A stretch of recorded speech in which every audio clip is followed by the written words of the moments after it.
తండ్రి అయిన దేవుని నామంలో, మన సొంత రక్షకుడు ప్రభువైన యేసు క్రీస్తు నామంలో, మన ఆదరణకర్త పరిశుద్ధాత్మ దేవుని నామంలో మీ అందరికీ కూడా గుడ్ ఫ్రైడే శుభాకాంక్షలు. ఈరోజు నేను మాట్లాడే మాట, మొదటి మాట ఆయన శిలువలో పెట్టినటువంటి మాట. ఆయన జీవితాన్ని గురించి మొత్తం 4 సువార్తలలో రాస్తూ వచ్చారు ఆయన శిష్యులు. మత్తయి సువార్త, మార్కు సువార్త, లూకా సువార్త, యోహాను సువార్త. అయితే వీళ్ళందరూ కూడా ఆయన జనాన్ని గురించి, ఆయన చేసిన బోధల గురించి, ఆయన పరిచర్య గురించి, ఆయన చెప్పుకొచ్చినటువంటి ఉపమానాల గురించి, బోధ గురించి రాసుకొచ్చారు. కానీ ఆయన శిలువ మరణాన్ని మాత్రం చాలా తక్కువగా రాశారు. లాస్ట్ 2 అధ్యాయాలు 3 అధ్యాయాల్లో ముగించుకొచ్చేశారు. ఎందుకంటే వాళ్ళల్లో యోహాను ఒక్కడే ప్రత్యక్షంగా శిలువను చూశాడు, శిలువ మరణాన్ని. మిగతా వాళ్ళందరూ కూడా పరోక్షంగానే చూశారు. అయితే ఆయన శిలువపై పలికినటువంటి 7 మాటల్లో ఆయన ముమ్మారు ప్రాజ్ఞాపూర్వకంగానే మాట్లాడాడు. 4 పర్యాయములు మాత్రం శిలువ చెంత ఉన్న వాళ్ళతో మాట్లాడాడు.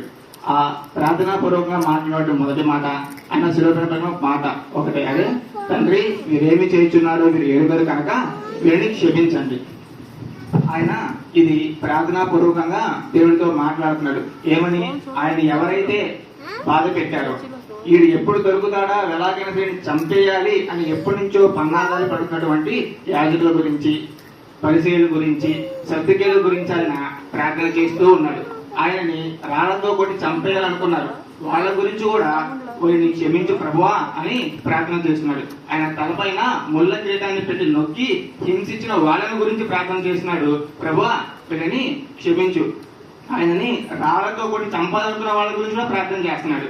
ఆయనని ఒంగో పెట్టి పిడిగుద్దులు గుద్ది ఇప్పుడు ఎవడు కొట్టాడో చెప్పరా అని అవహేళన చేసిన వాళ్ళ గురించి కూడా, తండ్రి వీరేమి చేస్తున్నారు వీరు ఎదుగారు కనుక వీరిని క్షమించండి. అలాగే ఆయన ముఖం మీద ఉమ్ము వేశారు. ఒరే వీడు రాజు కాదు, దేవుడు కాదు, వీడు పిచ్చోడు, పిచ్చి పట్టినోడు ఇలా మాట్లాడతాడు అని ఆయన గురించి అపహాసం చేసిన వాళ్ళని గురించి కూడా, తండ్రి వీరేమి చేస్తున్నారు వీరు ఎదుగారు కనుక వీరిని క్షమించండి. ఆయన ఒక జీవితం మొదటి నుంచి ఆయన జీవితం జరిగేంత వరకు ప్రతి దినము, ప్రతిరోజు, ప్రతి గడియలో కూడా ఆయన ప్రార్థన చేస్తూనే వచ్చాడు. చివరాఖరిగా ఆయన శిలువ మీద చనిపోయే గడియలో కూడా తండ్రితో ప్రార్థన చేసే ముగించాడు. ఆయన అందరినీ కూడా క్షమిస్తూ వచ్చాడు. ఎందుకని? వారికి ఏం చేసినారో వారికి తెలియదు. యూదులకు ఏం తెలియదు? యేసే వాళ్ళ ముందు కనిపిస్తున్న మనిషే లోక రక్షకుడు అని వాళ్ళకి తెలియదు. అందుకే వాళ్ళని క్షమించమన్నాడు. ప్రభువైన యేసు క్రీస్తు మన పాపాలన్నీ మోసుకొని పోయేటువంటి గొర్రెపిల్ల అని ఆ రోజుల్లో యూదులకు తెలియదు. అందుకే వాళ్ళ గురించి ఆయన, తండ్రి వీరికి తెలియదు కాబట్టి క్షమించు, మనందరి పాపాలను కూడా తన రక్తంతో కడిగి మన పరలోక రాజ్యానికి మోసుకెళ్ళేతను ఇతనే అని ఆ రోజుల్లో యూదులు గ్రహించుకోలేకపోయారు. ఎందుకంటే వాళ్ళకి తెలిసినటువంటి ఇన్ఫర్మేషన్ చాలా దీని గురించి తక్కువ. అందుకే వాళ్ళ గురించి ఆయన ఏమని ప్రార్థన చేశాడంటే, తండ్రి వీరు ఏమి చేస్తున్నారు వీరు ఎరుగరు కనుక వీరిని క్షమించండి. ఇప్పుడు అదే మాట కనుక దేవుడు మన ముందు ఉంటే మనల్ని అలాగే అడుగుతాడా? మన గురించి కూడా అలాగే ప్రార్థన చేస్తాడా? యూదులకి ఏమీ తెలియదు కాబట్టి తండ్రి వీరు ఏం చేస్తున్నారు మీకు తెలియదు కనుక మీకు క్షమించండి అన్నాడు. మనకైతే మొత్తం తెలుసు కదా.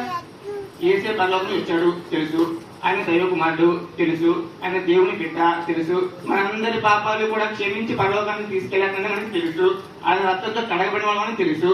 మరి వాళ్ళ గురించి తెలియదు అన్న ప్రభువే మన గురించి వీళ్ళకి తెలియదు క్షమించు అంటారా? ఒకవేళ ఇదే వచనాన్ని ఇలా కోట్ చేస్తూ, తండ్రి వీరు ఏమి చేస్తున్నారో మొత్తం వీరికి తెలిసే చేస్తున్నారు కాబట్టి వీళ్ళని క్షమించొద్దు అని అంటాడా? ఒకవేళ కనుక ఆయన ఇలా మాట్లాడితే మనందరం పరలోకాన్ని పొందుకోగలుగుతామా? ఆయన ఎదురు క్షమాపణ పొందుకోగలుగుతామా? ఆయన రాజ్యం స్థానం సంపాదించుకోగలుగుతామా? ఆయన తన జీవితంలో క్షమాపణ గురించి చాలా సార్లు మాట్లాడాడు. ఆయన క్షమాపణ గురించి ఒకసారి ఉపమానం ద్వారా మాట్లాడాడు. ఒక రాజు ఒక అతనికి అప్పిచ్చాడు, తిరిగి అతను అప్పు కట్టలేకపోయాడు. అలా కట్టలేని అతను శిక్షించలేదు, అతన్ని క్షమించి వదిలేశాడు. అయితే ఎవరైతే క్షమించబడ్డాడో అతను మరొకరికి అప్పిచ్చాడు, కానీ ఆ దాసుడు తన అప్పు తీర్చలేకపోయాడు. తనని రాజు క్షమించాడు అనే విషయాన్ని గుర్తుపెట్టుకోకుండా తన దాసుని తీసుకెళ్లి బంధించాడు, శిక్షించాడు. తనకున్న ఆస్తి మొత్తం కూడా లాక్కోవాలని ట్రై చేశాడు. కానీ ఇదే విషయం రాజు చేసి ఏం చేశాడు? మరలా వాడిని తీసుకొని వచ్చి ఒక చీడ గృహంలో పడేసి ఎప్పుడు కూడా పళ్ళు కొరుకుని ఉండేలాగానే ఉంటాడు, వాడికి క్షమాపణ లేదు అని ఉపమాన రీతిగా మాట్లాడాడు. అలాగే మరొకసారి వాక్యం ద్వారా కూడా మాట్లాడాడు. పేతురు అడుగుతాడు, ప్రభా నేను నా సహోదరుణ్ణి ఎన్నిసార్లు క్షమించాలి?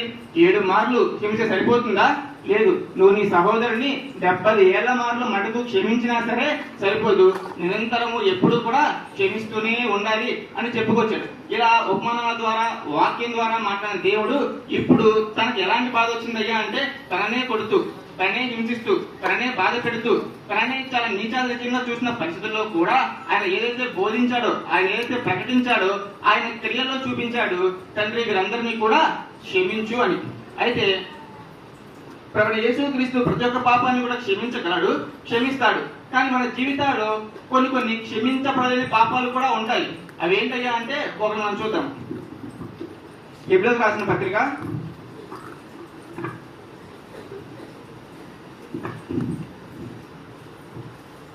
10వ అధ్యాయము నేను చదువుతున్నాను, అందరూ చూడండి.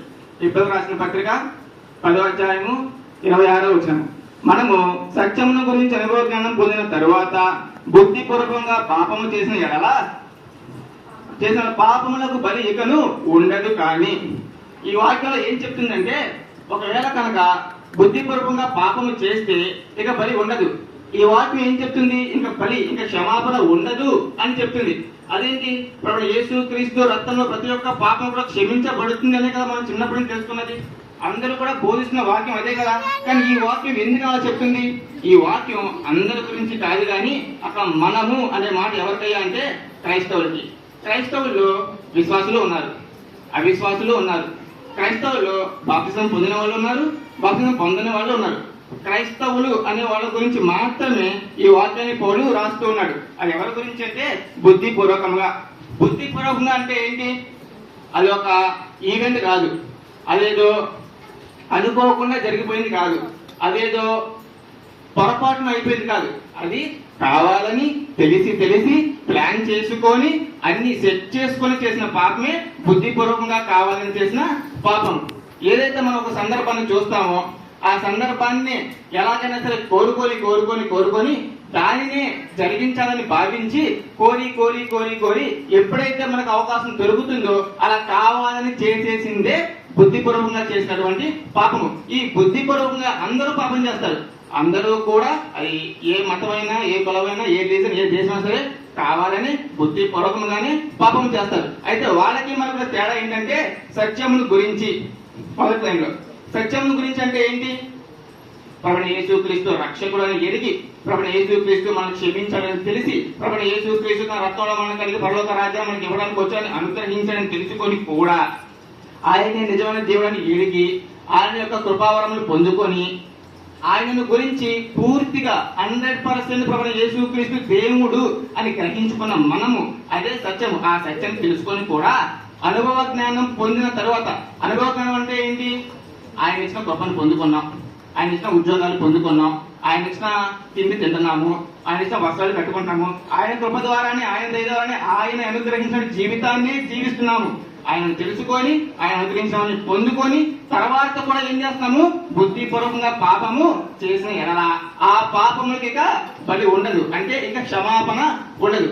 ఇదే వచ్చినాన్ని కనుక ఇలా రాసి ఉంటే, మనం సత్యముల గురించి అవగాహన పొందిన తరువాత మనము పశ్చాత్తాపడి ఆయన కాళ్ళ దగ్గర పడి ఆయన క్షమాపణ అడిగి, ప్రభువా నేను చేసింది తప్పు, నన్ను క్షమించు అని అడుగుంటే కనుక వాడు రక్షింపబడినవాడు. కానీ వీళ్ళు ఏం చేస్తున్నారు? వాళ్ళకి సత్యాన్ని గురించి తెలుసు, అనుభవ జ్ఞానం పొందారు, అయినా సరే కావాలని పాపము చేసుకుంటూ పోతున్నారు.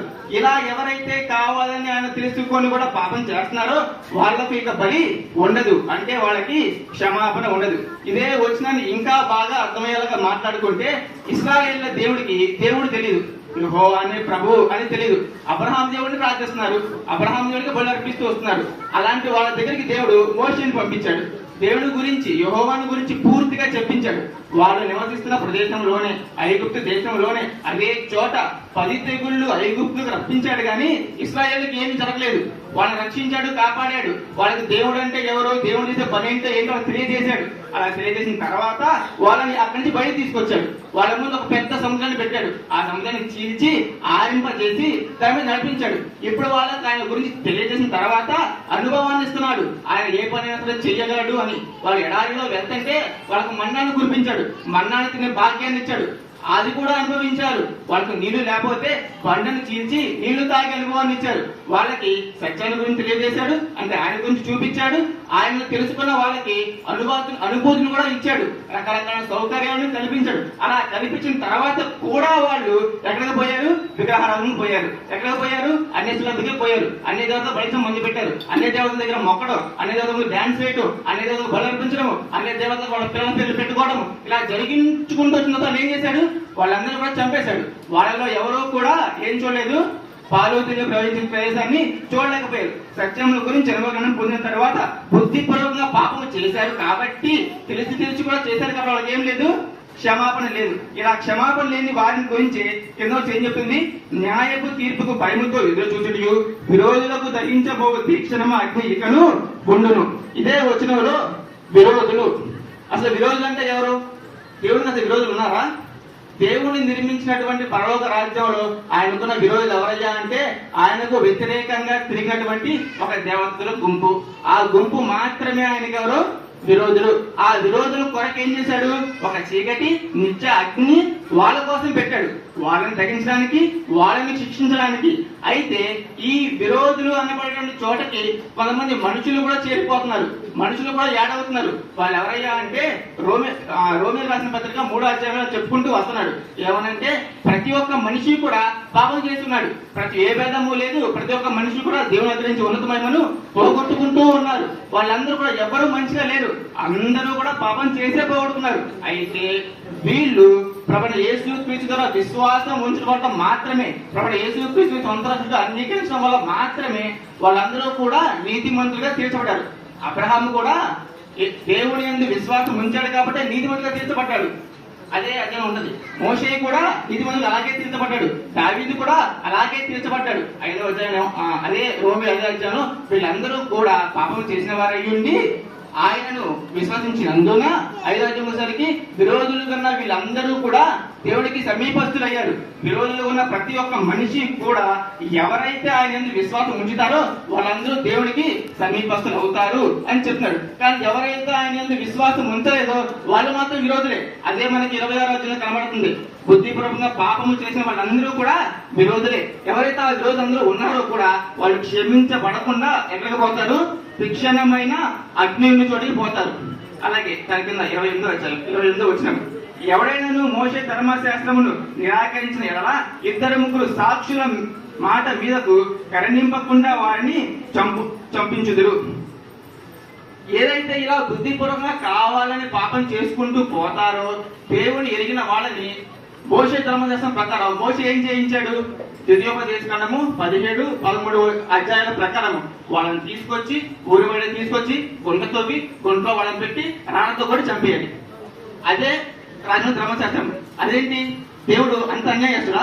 అవును, మరి అలాగే చేస్తాడు. ఆయన గురించి తెలుసుకొని కూడా, ఆయన గురించి అనుభవించిన తర్వాత కూడా, వేరే దేవతకు పోవద్దని చెప్పిన తర్వాత కూడా అదే పని కావాలని చేసుకుంటా పోతే అలాగే శిక్షిస్తాడు. అలాగే శిక్షించి మోషే ధర్మశాస్త్రం ప్రకారము వాళ్ళని చంపించేశారు. క్షమాపణ లేదు.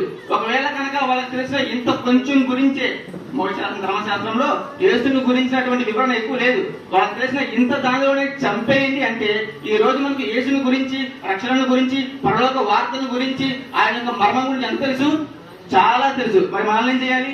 చంపేయాలా? అందుకని ఎక్కువ చేయాలి కదా. చంపేయాలనే దానికన్నా ఇంకా ఎక్కువైన మాట ఏమైనా ఉందంటే, నీ పేరును జీవగ్రంథంలో తుడిచివేసేస్తాను. ఆ ప్రకటన గ్రంథం 7వ సంఘం ఒక మాట, నీ పేరును జీవగ్రంథంలో తుడిచివేయబడకుండా జాగ్రత్తగా చూసుకో. ఒకవేళ కనుక కావాలని సత్యముల గురించి అనుభవం పొందిన తర్వాత బుద్ధిపూర్వకంగా కావాలని పాపం చేస్తూ పోతున్నట్లయితే క్షమాపణ ఇంకా ఉండదు, కానీ శిక్షమైన అగ్నిలోనికి వేపిస్తాను అని చెప్తూ దాని కింద వచ్చినాము. ఇటుండగా దేవుని కుమారుని పాదంతో త్రొక్కి తాను పరిశుద్ధకు సాధనమైన నిబంధన రక్తమును అపవిత్రంగా ఎంచి కృపకు మూలముకు ఆత్మను తిరస్కరించిన వాడు ఎంత ఎక్కువ దండనకు పాత్రులుగా ఎంచబడని మీకు తోచును. ఈ వచనంలో 3 గురించి చెప్తున్నాడు. ఒకటి, దేవుని కుమారుణ్ణి పాదంతో త్రొక్కుట. మరొకటి, ఆయన అనుగ్రహించిన రక్తాన్ని తిరస్కరించుట. ఇది ఒకే విషయంగా చెప్పాలి అంటే, మీరు నేను ఒక ఫంక్షన్ కి ఇన్వైట్ చేయలేదు, మీ ఇంట్లో ఫంక్షన్ ఏదైనా సరే నన్ను పిలవలేదు, కానీ నేను వచ్చాను. నేను వస్తూ ఒక గిఫ్ట్ పట్టుకొచ్చాను. నన్ను చూడగానే మీరు ఏమన్నారంటే, అరే అతను ఎవరు పిలిచారా, నేను ఎవరు రమ్మన్నాడు, నేను గిఫ్ట్ ఎవరు తీసుకురమ్మన్నాడు అని చెప్పి ఆ గిఫ్ట్ ఒక తన్ని నన్ను పక్కన తోశారు. మీరు ఏమొద్దన్నారు, వచ్చిన నన్ను వద్దన్నారు, ఇంకేమొద్దన్నారు, తీసుకొచ్చిన బహుమతి వద్దనుకున్నారు. ప్రభువైన యేసు క్రీస్తు మనం కోరుకున్నామా రమ్మని, ఆయనే వచ్చాడు. ప్రభువైన యేసు క్రీస్తు మనం అడిగామా రక్తం ఇవ్వమని, ఆయనే వచ్చాడు. ఆయన మనకు రక్తం ఇచ్చాడు. ఆయన వస్తూ ఒక బహుమతిని తీసుకొచ్చాడు, అన్న రక్తాన్ని. ఎప్పుడైతే మనము ఆయనని వద్దన్నామో, ఆయన రక్తాన్ని వద్దన్నామో, అది ఆయన కాళ్ళతో త్రొక్కుట అంటే ఆయన అనుగ్రహించిన దాన్ని పోగొట్టుకొని ఆయన అనుగ్రహించిన శక్తిని వద్దనుకోవటమే ఆయనను త్రొక్కుట, పరిశుద్ధ రక్తాన్ని అపవిత్రంగా ఎంచుట. కృపకు మూలముకు ఆత్మను తిరస్కరించిన వాడు. ఆత్మ, పరిశుద్ధాత్మ దేవుడు. అరే నువ్వు ఎదవే, నువ్వు సన్నాసివి, నువ్వు వ్యభిచారివి, నువ్వు పోరంబోతువి, నీ జీవితం గత జీవితం ఎలా ఉందయ్యా అంటే లెక్కలేని తప్పులు మోపడినాయి. నీవన్నీ కూడా కడగబడాలి అంటే ఒక చోటకి వెళ్ళాలి. అదే ప్రభువైన యేసుక్రీస్తు దగ్గరికి. యేసుక్రీస్తు దగ్గర కనుక వెళ్ళి నువ్వు క్షమాపణ ఒప్పుకుంటే కనుక ఆయన్ని రక్షిస్తాడు, ఆయనని క్షమిస్తాడు. ఆయన దగ్గరకు వెళ్ళు అని ఆయన రక్తాన్ని మనకు అప్లై చేసే అతనే పరిశుద్ధాత్మ దేవుడు. అదే పరిశుద్ధాత్మ దేవుడు తిరస్కరిస్తే మనం ఎవరి దగ్గరికి వెళ్తాం? అదే పరిశుద్ధాత్మ దేవుడు వద్దు అనుకుంటే మనం ఎక్కడికి పోతాం? మనల్ని ఎవరో రక్షించేది, మనం ఎవరో కాపాడేది పరిశుద్ధాత్మ దేవుడిని తిరస్కరించుట అంటే, ఒకసారి ఏదో ఒక పనికి మాలిన చండాలమైన పని చేద్దాం అనుకున్నాం. ఒకసారి పనికి మాలిన చండాలమైన నికృష్ట పని ఒకటి చెయ్యాలి అనుకున్నాం. అలా చెయ్యాలి అని అనుకున్నప్పుడు మనలో నుంచి పరిశుద్ధ దేవుడు మాట్లాడుతూ ఉంటాడు. ఇలా చేయడం తప్పు కదా, ఇలా మాట్లాడడం తప్పు కదా, ఇలా ప్రవర్తించడం తప్పు కదా, చేయొద్దు, మాట్లాడొద్దు, ఆలోచించదు అని పదే పదే మనకు బోధిస్తూ ప్రకటిస్తూ మనలోని మాట్లాడుతున్నప్పుడు మనం ఏం చేస్తామంటే పక్క చూసుకుందాం అని పరిశుద్ధాత్మ దేవుని పక్కన పెట్టేసి మనం చెయ్యాలనుకున్న పని చేసుకుపోతాం. చూసారా? అదే పరిశుద్ధాత్మ దేవుణ్ణి తిరస్కరించుట, పరిశుద్ధాత్మ దేవుణ్ణి పక్కకు నెట్టేయట. ప్రభువైన యేసుక్రీస్తుని కనుక ఒకవేళ దూషించిన ఎడలైనా సరే క్షమాపణ ఉంటుందేమో కానీ, ఆత్మను దూషించిన వాడికి, ఆత్మను తప్పుగా మాట్లాడిన వాడికి క్షమించడం అనేది ఉండదు. అలా తిరస్కరించిన వాడికి ఎక్కువైన దండనకు పాత్రుడిగా ఎంచబడునని మీకు తోచును.